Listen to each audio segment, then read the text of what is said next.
Hello students, how are you? Welcome to biology class. We are studying chapter 4 heredity and evolution, in which we are studying heredity part. Today we are going to understand the term heredity, genetics, who coined the term genetics, and what are traits and how many types of traits are there. Let's start with the term heredity. It is the process of transfer of genetic material. Here genetic material are genes that are responsible for characters.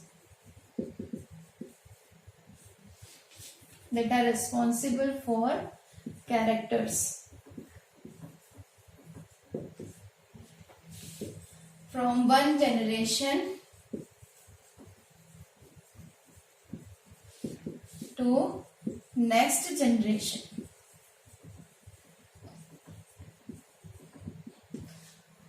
ये definition आप ऐसे भी लिख सकते हैं, simply it is the process of transfer of genetic material from one generation to next generation और from parents to their young ones. ठीक है, यहाँ पे पेरेंट्स से यंग वंस में जो भी कैरेक्टर का ट्रांसमिशन हो रहा है, ट्रांसफर हो रहा है, उसी को हम क्या कह रहे हैं? हेरिडिटी कह रहे हैं. इसकी जो स्टडी होती है उसको हम कहते हैं जेनेटिक्स, जो कि बायोलॉजी की एक ब्रांच के अंडर स्टडी की जाती है. तो here the next term arises, that is genetics. Genetics को हम डिफाइन कैसे करेंगे? It is a branch of biology or branch of science that deals with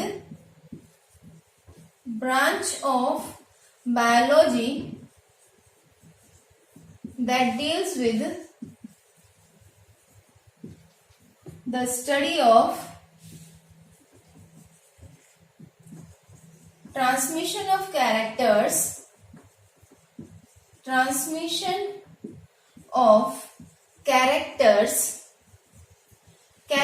जो भी हैं ट्रांसमिट होते हैं जीन के फॉर्म में, और जीन प्रेजेंट होते हैं क्रोमोसोम्स पे.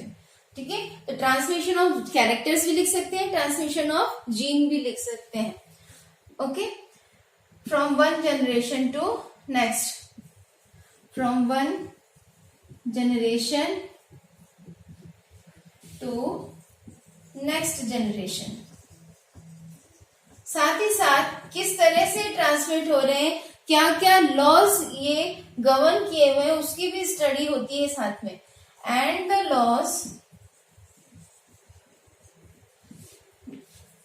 लॉज गवर्निंग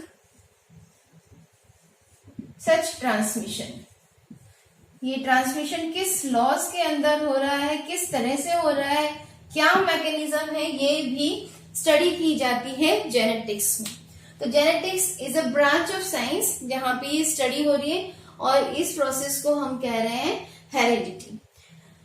हेरिडिटी में जीन्स तो ट्रांसफर हो ही रहे हैं, कैरेक्टर्स जो एक्सप्रेस कर रहा है यूनिट, उसे हम जीन कह रहे हैं. और ये जीन कैरेक्टर्स या यूं कहेंगे जो जीन है in the form of characters transmit हो रहे हैं from one generation to another generation. सिर्फ जीन ही ट्रांसमिट नहीं होते. अभी हमने लास्ट सेशन में वेरिएशंस के बारे में पढ़ा था. तो इन्हीं जीन्स में जब सीक्वेंस में चेंजेस हो जाते हैं तो वेरिएशन ऑकर होते हैं. ये वेरिएशन भी एक जनरेशन से दूसरी जनरेशन ट्रांसफर हो जाते हैं during the reproductive method. Reproduction method में हमने देखा था कि सेक्सुअल रिप्रोडक्शन के दौरान हमें ये वेरिएशन ज्यादा देखने को मिलते हैं as compare to asexual reproduction. तो जो भी अमाउंट ऑफ वेरिएशन प्रोड्यूस हो रहा है इंडिविजुअल में, वो इस मेथड में ट्रांसमिट हो जाएगा along with jeans.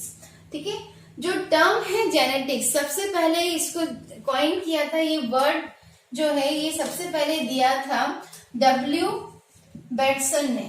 Word was coined bye W. Bateson, William Bateson, और इन्होंने दिया था 1905 में.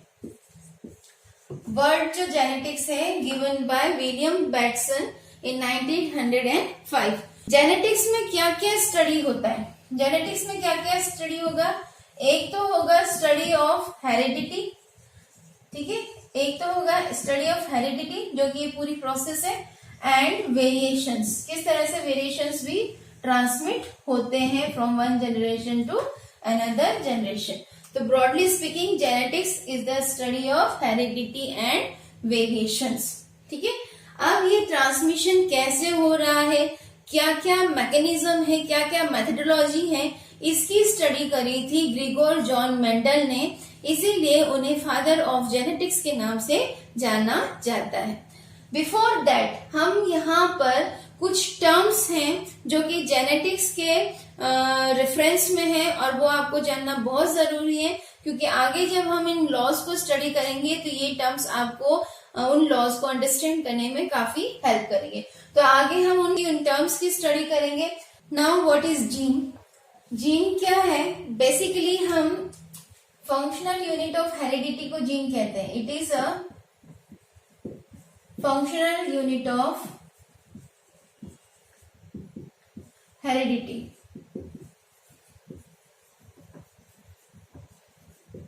हेरिडिटी मतलब transfer of characters from one generation to next generation. और ये जो कैरेक्टर्स ट्रांसमिट हो रहे हैं ये किस फॉर्म में हो रहे हैं? ये जीन की फॉर्म में हो रहे हैं, इसीलिए इसको फंक्शनल यूनिट कहा जाता है हेरिडिटी का। अगर हम इसके लोकेशन की बात करें कि ये कहाँ प्रेजेंट होता है, तो लोकेशन कहाँ होती है जीन की? ये प्रेजेंट होता है क्रोमोसोम्स पे। हमारे सेल्स जो हैं उनमें न्यूक्लियस प्रेजेंट होता है और न्यूक्लियस में प्रेजेंट होता है क्रोमेटिन फाइबर जो डीएनए के बने होते हैं।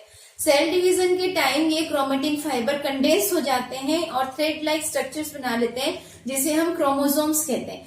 Basically chromosomes are made up of protein and DNA.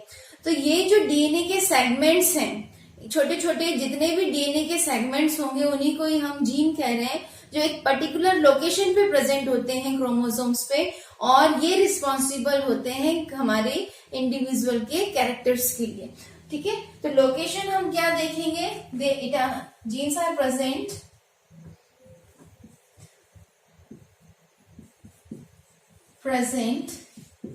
On chromosomes at specific location or position. These are responsible for the expression of characters. These are responsible for the expression of characters. Characters कुछ भी हो सकते हैं, हमारे look wise, हमारे functional wise, हमारे अंदर क्या क्या एक्टिविटीज हो रही है, ये सब हमारे कैरेक्टर्स हैं। और इनका एक्सप्रेशन, ये किस तरह से अपने आप को एक्सप्रेस कर रहे हैं, ये कौन करवा रहा है?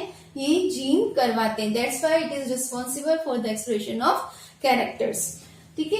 क्रोमोसोम आप सबको पता है न्यूक्लियस के अंदर प्रेजेंट होता है और ड्यूरिंग द सेल डिवीजन इसका फॉर्मेशन होता है, ठीक है। अब बेसिकली जो जीन है, जीन क्या है? Gene is a fragment of DNA. DNA आप सबको पता ही होगा full form, deoxyribo nucleic acid. It is a nucleic acid. इसके अलावा एक और जेनेटिक मटेरियल है आरएनए, जो कि वायरसेस में प्रेजेंट होता है, ठीक है। तो जीन जो है डीएनए का फ्रैगमेंट है और डीएनए का फुल फॉर्म होता है डीऑक्सीराइबो न्यूक्लिक एसिड। डीएनए जो है पर्टिकुलर प्रोटीन सिंथेसिस में हेल्प करता है। तो जीन फंक्शन कैसे करेगा? इसका फंक्शन कैसे होता है? ये सबसे पहले प्रोटीन सिंथेसिस करवाता है और ये प्रोटीन सिंथेसिस करने के बाद ये प्रोटीन एक्सप्रेस करता है पर्टिकुलर कैरेक्टर्स को, ठीक है। ये प्रोटीन एक्सप्रेस करता है पर्टिकुलर कैरेक्टर को। तो इस तरह से ये जीन वर्क करता है। आई थिंक आपको ये समझ में आ गया होगा कि किस तरह से जीन वर्क कर रहा है। डीएनए के मदद से प्रोटीन सिंथेसिस हो रहा है और ये पर्टिकुलर काइंड ऑफ प्रोटीन जो है वो पर्टिकुलर कैरेक्टर को एक्सप्रेस करने में हेल्प करता है, ठीक है। तो इस तरह से जीन जो है कैरेक्टर के लिए रिस्पॉन्सिबल होता है। जीन क्या क्या कर सकता है? Gene is capable gene is capable of replication, इसका डुप्लीकेशन हो सकता है, इसकी कॉपी बन सकती है, और क्या कर सकता है, ये एक्सप्रेस कर सकता है ना, capable of expression and mutation. Mutation मतलब होता है change in the sequence of DNA, change in sequence of DNA. DNA का जो सीक्वेंस है अगर उसमें कोई चेंज आ जाए तो उसको म्यूटेशन कहते हैं। तो जीन क्या क्या काम कर सकता है, रेप्लिकेशन हो सकता है जीन का, एक्सप्रेशन शो करता है ये कैरेक्टर का, साथ ही म्यूटेशन भी शो करता है, because it is made up of DNA. Okay, ये तो हो गया जीन के बारे में।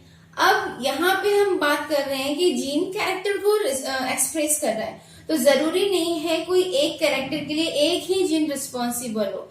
एक कैरेक्टर के लिए वन और मल्टीपल जीन्स रिस्पॉन्सिबल हो सकते हैं। For one character more than one gene can be responsible. ठीक है, एक से ज्यादा जीन एक कैरेक्टर को एक्सप्रेस कर सकते हैं। ठीक है, जीन के दो फॉर्म होते हैं जो कि एक कैरेक्टर को एक्सप्रेस करते हैं। Gene has to form that express the character. ये कौन कौन से फॉर्म हो सकते हैं, एक तो होता है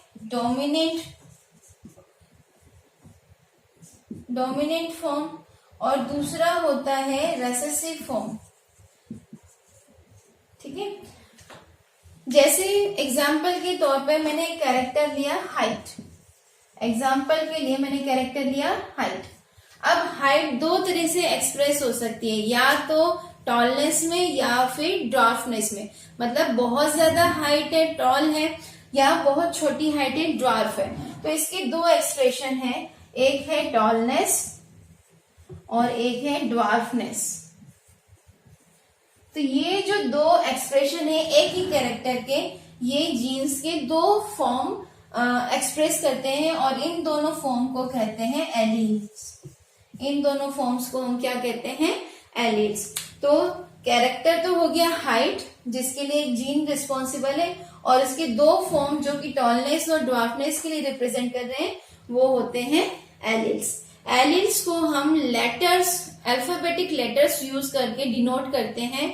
डोमिनेंट वाले एलील के लिए कैपिटल लेटर यूज करते हैं और रेसेसिव एलील के लिए स्मॉल लेटर यूज करते हैं। कई बार क्वेश्चन पूछा जाता है कि सेल में सेंटर ऑफ हेरिडिटी क्या है, किसे हम सेंटर ऑफ हेरिडिटी कहते हैं। हम सबको पता है सेल के अंदर एक मोस्ट प्रोमिनेंट स्ट्रक्चर होता है जिसे कहते हैं न्यूक्लियस। जितने भी यूकैरियोटिक सेल्स हैं उनमें वेल डिफाइंड न्यूक्लियस प्रेजेंट होता है, जिसमें एक डबल लेयर्ड मेम्ब्रेन होती है और उस डबल लेयर्ड मेम्ब्रेन में क्रोमेटिन फाइबर्स प्रेजेंट होते हैं। ये क्रोमेटिन फाइबर्स कंडेंस हो जाते हैं ड्यूरिंग द सेल डिवीजन और क्रोमोसोम्स का फॉर्मेशन करते हैं। क्रोमोसोम्स या क्रोमेटिन फाइबर ये दोनों डीएनए के बने हुए होते हैं और इन्हीं क्रोमोसोम्स पे जीन प्रेजेंट होता है और जीन ही रिस्पॉन्सिबल है हेरिडिटी के लिए। तो हम अगर सेल की बात करें, यूकैरियोटिक सेल्स में कौन सा होगा सेंटर ऑफ हेरिडिटी, न्यूक्लियस होगा।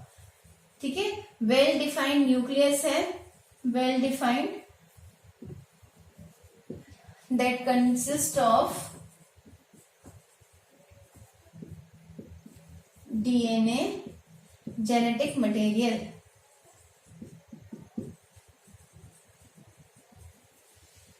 in the form of chromosomes। ये किस फॉर्म में प्रेजेंट होता है, क्रोमोसोम्स के फॉर्म में प्रेजेंट होता है और इन क्रोमोसोम्स के स्पेसिफिक लोकेशन पे जीन्स प्रेजेंट होते हैं क्योंकि इनका पर्टिकुलर सेगमेंट होता है, तो ये हर कहीं नहीं मिलेंगे, एक पर्टिकुलर लोकेशन पे ही प्रेजेंट होंगे। अब हम बात करते हैं प्रोकैरियोटिक सेल की। प्रोकैरियोटिक सेल की अगर बात करें तो इन सेल्स में न्यूक्लियस प्रेजेंट नहीं होता, न्यूक्लियस एब्सेंट होता है, वेल डिफाइंड न्यूक्लियस नहीं है, सेल मेम्ब्रेन बाउंडेड न्यूक्लियस नहीं होता। यहाँ पर ओपन अनडिफाइंड न्यूक्लियर रीजन होता है जिसे कहते हैं न्यूक्लियोइड। इन न्यूक्लियोइड में single strand genetic material present होता है जो कि कैरेक्टर्स को इनहेरिट करवाता है। ठीक है, तो यहाँ पे अनडिफाइंड न्यूक्लियर रीजन प्रेजेंट है, न्यूक्लियर रीजन प्रेजेंट है और इसको हम कहते हैं न्यूक्लियोइड। ये जो न्यूक्लियोइड होता है it consist of single strand genetic material.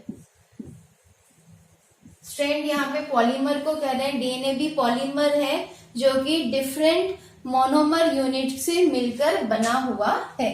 ठीक है, डीएनए का मोनोमर होता है न्यूक्लियोटाइड।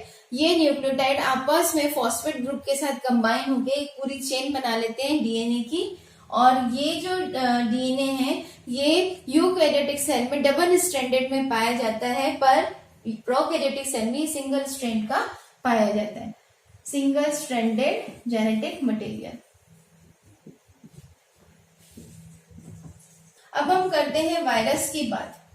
वायरस एक यूनिक ऑर्गेनिज्म है, नॉन लिविंग की तरह भी बिहेव कर रहा है और लिविंग की तरह भी बिहेव कर रहा है। इसका कोई वेल डिफाइंड सेल नहीं होता, ये कोई एक प्रॉपर डिफाइंड सेल नहीं है। इसमें क्या होता है, एक प्रोटीन कोट होता है और उस प्रोटीन कोट में जेनेटिक मटेरियल प्रेजेंट होता है। इस तरह से इसका प्रोटीन कोट होता है और इस प्रोटीन कोट में जेनेटिक मटेरियल प्रेजेंट होता है। यहाँ पर ये जो प्रोटीन कोट है ये कहलाता है कैप्सिड। ये जो प्रोटीन कोड होता है वायरस का इसको कहते हैं कैप्सिड।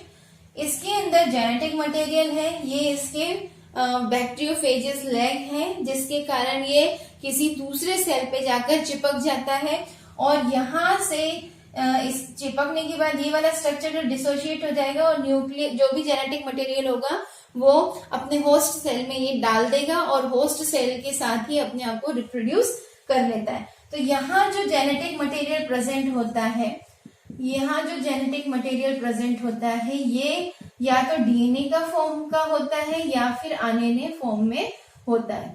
ठीक है, डीएनए या आरएनए की फॉर्म में इसका जेनेटिक मटेरियल प्रेजेंट होता है और इसी से ही इसके कैरेक्टर जो है ये अपना एक्सप्रेशन शो करता है, कैरेक्टर्स को ट्रांसफर करता है। ठीक है, तो यहाँ पे हम कह सकते हैं सेंटर ऑफ हेरिडिटी यूकैरियोटिक में न्यूक्लियस है, प्रोकैरियोटिक में न्यूक्लियोइड है और वायरसेस की बात करें तो ओपन जेनेटिक मटेरियल है डीएनए आरएनए जो कैप्सिड में प्रेजेंट है। कैप्सिड प्रोटीन कोट होता है, प्रोटीन से बना हुआ एक कवर है, प्रोटीन शीट है, ये वाले शीट को कहते हैं। ठीक है, तो ये तो हो गया centre of heredity. That's all for today. If you enjoy the video and understand the topic very well, then do like the video and thank you very much. Have a nice day.